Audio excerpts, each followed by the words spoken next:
มาเด้อทุกคนวันนี้ทำบุญ100 วันตามยายมุกเกินสันเทียใครบางมารวมกันเด้อ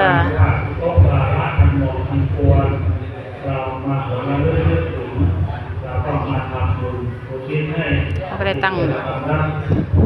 ของพระป่าถวายวัด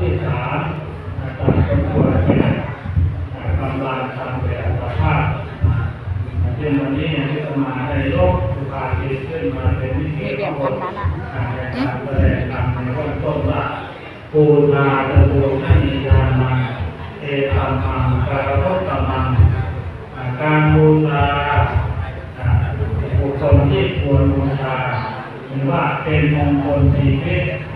เป็นมงคลรู้คุณอีกประการหนึ่งในคนมงคลและถูกที่พระสงฆ์ท่านได้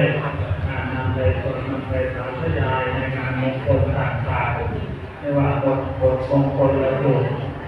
เพราะฉะนั้นคำว่าปูนาจะปูชนียานังนี่ว่าเป็น